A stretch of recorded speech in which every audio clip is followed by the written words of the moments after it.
Hello everyone, welcome to my channel and welcome back to my another new vlog. যেদিনকার ভ্লগটা তোমাদের সঙ্গে share করছি সেদিনটা ছিল 9th of November 2024।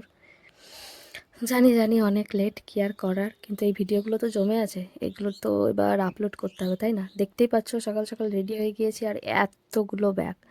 আসলে যাচ্ছি মায়ের পিসির মেয়ে অর্থাৎ আমার মাসির বাড়ি। আর এই এতগুলো ব্যাগ কারণ আমি ওখান থেকে যাব মামার বাড়ি, তারপর সেখান থেকে যাব আমার বান্ধবীর বাড়ি, আবার আমার একজন কাস্টমারের বাড়িও বলা যেতে পারে। তো যাই হোক, এই কারণে এতগুলো ব্যাগ এতগুলো জায়গায় যাব। আর তার থেকেও বড় কথা, আমার অনেক অনেক প্রোডাক্ট আছে। আমার স্কুল ব্যাগটাতে আমার হস্তশিল্পের যে জিনিসগুলো, মানে আমার বানানো যে জিনিসগুলো, সেগুলোই রয়েছে। এই দেখো, মহারানী আমার ছুটতে চলে এসেছে। আসলে আমি কোথাও গেলে ওর খুব আনন্দ হয়, কিন্তু ওকে যে নিয়ে যাওয়া হয় না, ওর মনটা খারাপ হয়ে যায়। কেয়ার করার, আর ও সবসময় খুব হ্যাপি থাকে আমরা সাজগোজ করলে, জামা কাপড় গোছালে, এই কারণে। তবে হ্যাঁ, মায়ের পিসিমণির মেয়ের বাড়ি শুধু যাব ভেবেছিলাম, আরও অনেকগুলো জায়গায় যাওয়া হয়েছিল।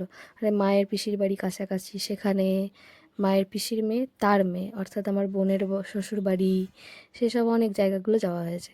আর এই দেখো, মহারানীর সঙ্গে খুনসুটি, এটা আমি সবসময়ই করে থাকি, তবে সবসময় তো সেগুলো আর ভ্লগে শেয়ার করা হয় না বা ভিডিও করা হয় না। আর উনি বেজায় খুশি, মুখের সামনে ক্যামেরা ধরলে উনি আবার মুড ভালো থাকলে নানা রকম অঙ্গভঙ্গিও করেন। তো যাই হোক, এই স্মৃতিগুলো থেকে যাক। মহারানী তখন কত ছোট ছিল, মানে আরও 2 বছরের ছোট ছিল, এখন আরও 2 বছর বেশি বড় হয়ে গিয়েছে। এরপরে আবার বাপির সঙ্গে নানা রকম খেলাধুলো করছিল। আর উনি সারাক্ষণ এই যে গোটা ঘরময় ঘুরে বেড়ায়, এটাতেই আমাদের ঘর সারাক্ষণ ভর্তি থাকে। তো বাপি আমাদের সাথে যাবে না, যাব মা আর আমি। তবে বাপি আমাদেরকে ছেড়ে দিতে যাচ্ছে। এই গেলে ভালো হতো, কিন্তু না, যাবে না, কি আর করার।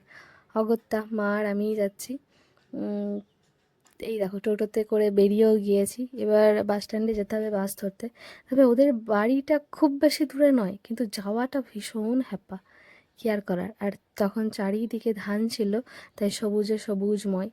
এই যে আমাদের বাস স্ট্যান্ডে এসে দাঁড়িয়ে আছি, কিন্তু বাসের দেখা নাই। আসলে স্টেট বাসগুলো না সারা জীবন এই রকমই কাণ্ড কারখানা করে। 10টা 40 বাজে, 10টা থেকে দাঁড়িয়ে আছি, বাসের কোনো দেখা নাই।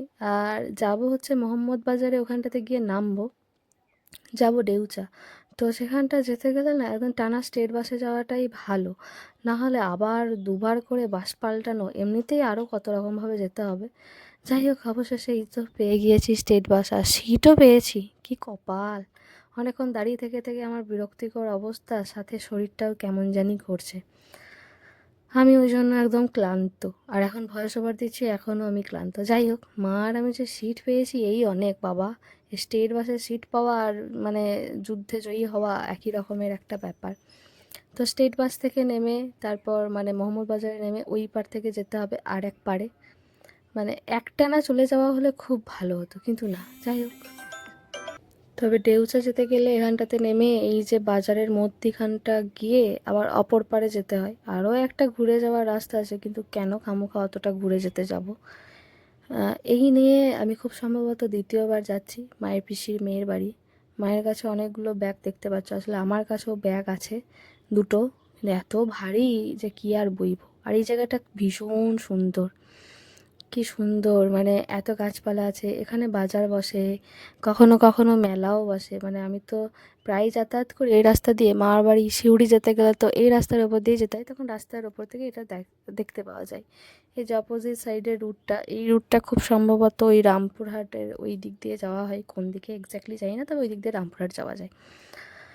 তো এখন ওই পারে গিয়ে আবার বাস ধরতে হবে, সেই বাস থেকে নেমে আবার টোটো, কি আর বলবো।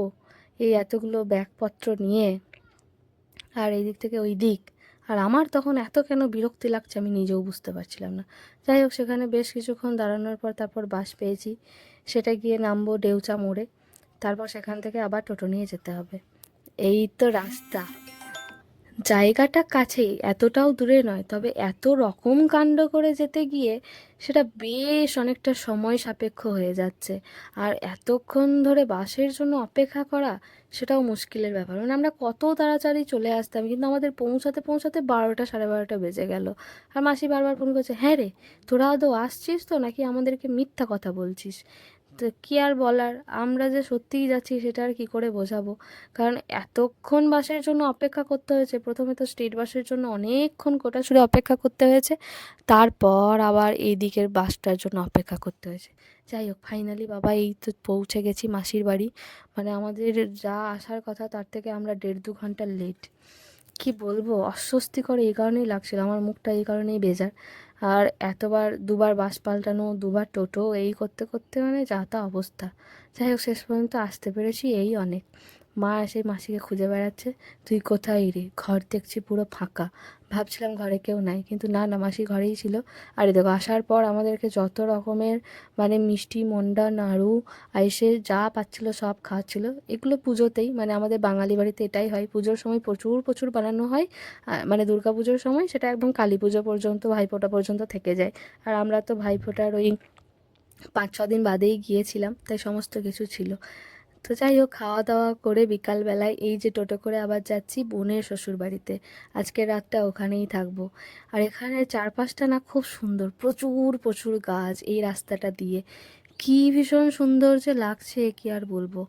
বোন আমার থেকে 1 বছরের ছোট, কিন্তু বোনের বিয়ে হয়ে গিয়েছে সেই কবে, আমি যখন ফার্স্ট ইয়ারে পড়ি খুব সম্ভবত। আহ, মানে উচ্চ মাধ্যমিক দিয়েছি, ফার্স্ট ইয়ারে ভর্তি হব। বাপরে, বোনের বাচ্চার বয়স এখন 4-5 বছর হয়ে গিয়েছে। মানে কি আর বলবো।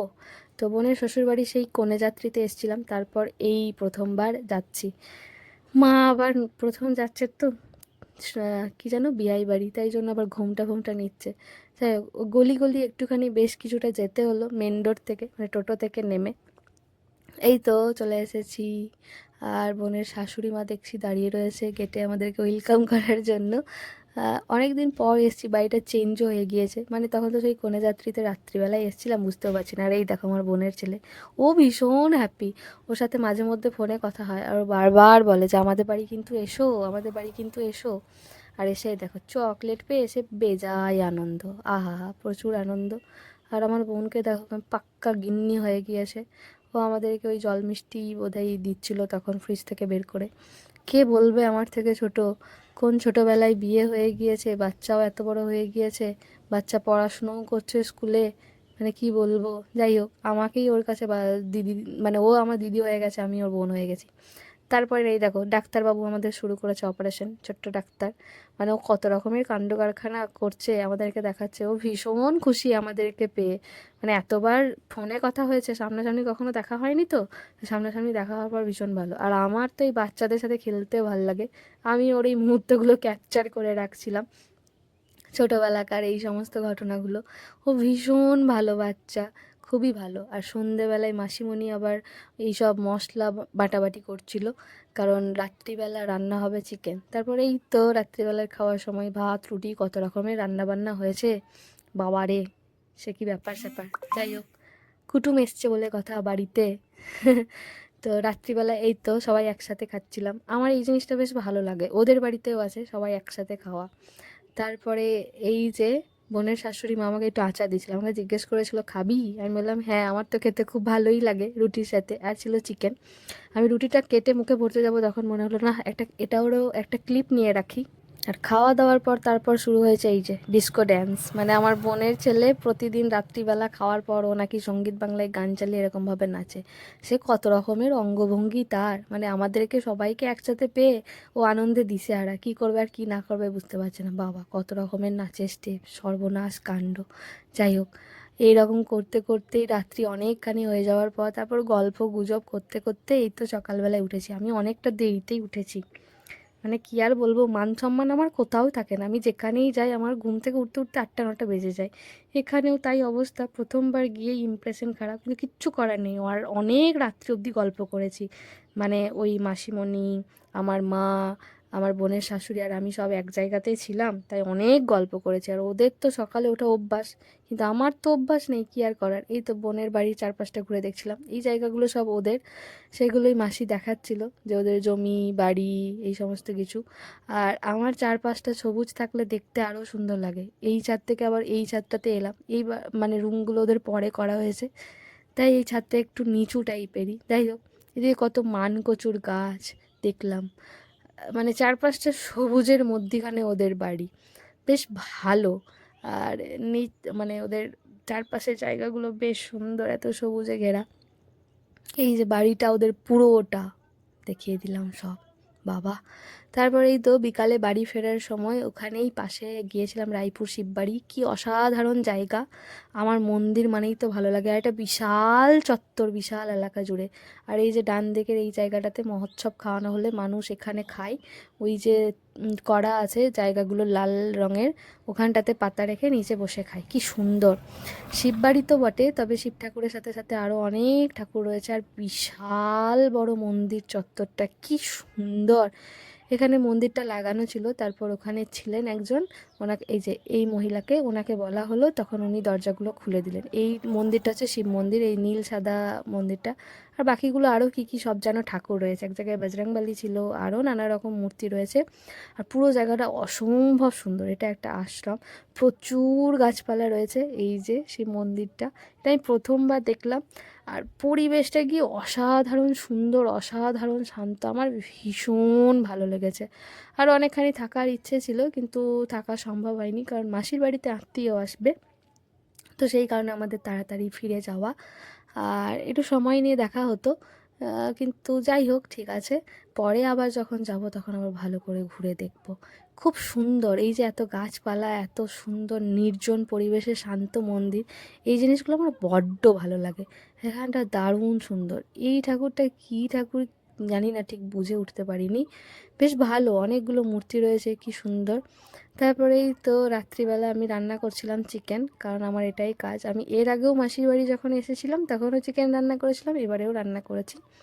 ওনাদের বাড়িতে মানে মাসির বাড়িতে আরও আত্মীয় এসেছিলো, মাসির পিসি শাশুড়ি, তার ছেলে, আর যাই হোক আরও সব। তো তাদের জন্যই বেসিক্যালি আরও বেশি করেই চিকেনটা রান্না করা। আমরাও এসেছিলাম, তবে ঠিক আছে।